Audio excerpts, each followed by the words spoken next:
54321. This is MEZA Grand Duchess Rasmus Coden, aka known as Ryan Tomlinson. How are you doing today, girls and boys?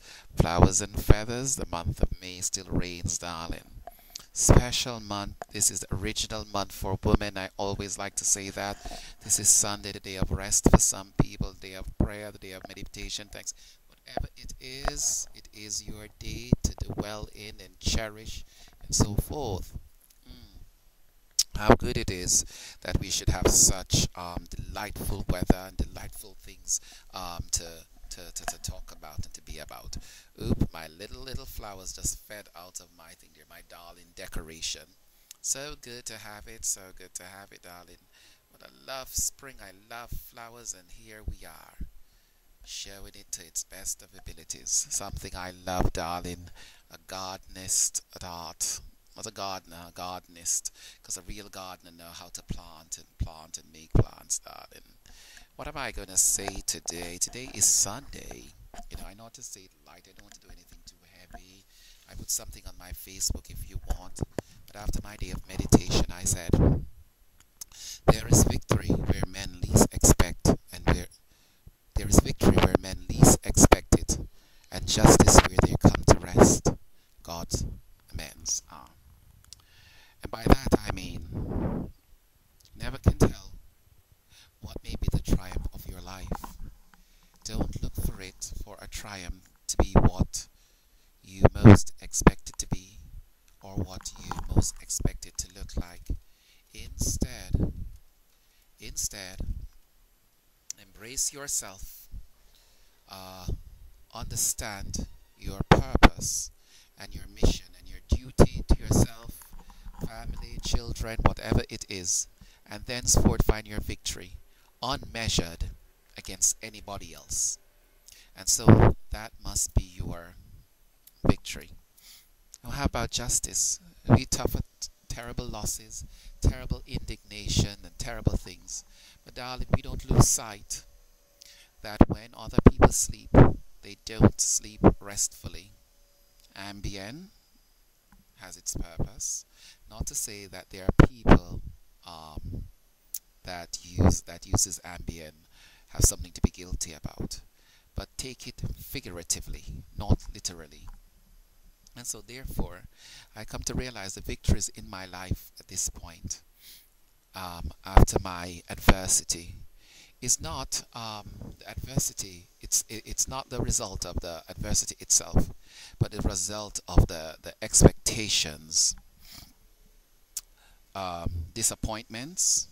From those expectations, I am not saddened or upset by them. I come to rejoice in them because the expectation remain the same, and so therefore you deal with each person, each event, and each scenario without being thrown off by actions. I'm not going to go too deep in that one, but you know the flowers in your garden. You will not be amused if it doesn't bloom early, because it never does. And although it threatens to bloom, it never does. And so I don't expect, when I look at friends, when they do things and say things, I don't expect anything of them. It's just the way it is. Excuses are excuses, and life go on. And I rejoice that I am correct. I rejoice and I can adapt and be on my way again. What about my enemies for today? I don't consider enemies, but victimizers. You know, don't ever look at your enemies or your victimizers or the people that tortured you or did anything negative to you. Don't look at them as, regardless of how much power, of how much influence they have, look at them as unstable canonizers of peace. They are shrunken and awakened. You know, they're not peaceful person. How can a victimizer have power when you are the victim? If you had that much power, then you would not be a threat. And therefore, my dear girls and boys, you negate the threat itself. And what can I say? I always looked at them as people that need to solidify their power. And if you have the power, one little thing, one little person is not a threat to you, can never be. What you should do instead is welcome them. Welcome them. And on that quotation, I wrote, are my enemies and victimizer are unstable canonizers of peace itself. They slumber and awaken on the next guess. That means, lovely ladies and gentlemen, what is the next thing that I could do to solidify my power, or to consecrate or negate my enemy to what they really are?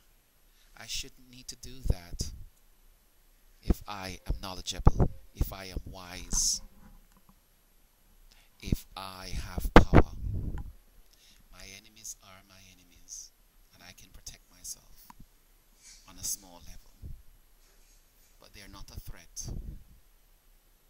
if I am powerful and wise. That needs a little bit more explanation. And I said tonight I'm not going too deep tonight, because the burden of my faith, the strength of it, the burdens that I face is the heaviest alone, really. And though it's heavy, I am happy. I find joy. I can laugh by myself. That's my greatest triumph. I could walk, I could observe something, and I could laugh. I have the in-earth joy, the joy of the Lord, the joy of God, the joie de vie of living. I have actually mentioned to a couple people, it would be nice, you make me laugh, and people of such are more special to me now than ever. I wrote a quotation in that. Said today, it says, the burden of faith is heaviest alone, where comfort is dry and charities are few and cumbersome, but love capitalizes. If it dwells inside, alone shadows and strengthen again. And so therefore, though you may be burdened with faith, though you may be alone, if you laugh, if the intrinsic value of love dwell within you, then my dearies, alone in that shadow again, you have found strength. The strength to stand up, the strength to be, the strength to be that much person that you have molded and adapted yourself to be. And Al, I think of myself as a really good person, compassionate, human, loving, and kind. There comes to a point where we do not tolerate things that debase and degrade us, and so forth. We let it go and wish the individuals well. And for that, my dear, being alone, though it may be a burden, the strength of love, the love that you grew up with, the love that you extracted from yoga, the environment, whatever it is, from a love from a friend who is no longer a friend, it must strengthen you. Let it strengthen you. Let it be your guide. Let it be the something that you can revel yourself in. That when you walk alone and you're persecuted and ostracized, victimized and made fun of and mocked, darling, you can hold your head high. You are proud of who you are. And on this Sunday, I think of the victory and the triumph of myself. The triumph over my adversities. The triumph over yesterday when I had to say something for what it was. And how I prayed and I asked God, I don't want to say this. I don't want to put it on the video. I don't want it to be like this. I struggled yesterday. I struggled to the point of being solemn. And I prayed. But who am I? I confronted who I was and what was my mission and my purpose. And therefore, I recorded it for what it was.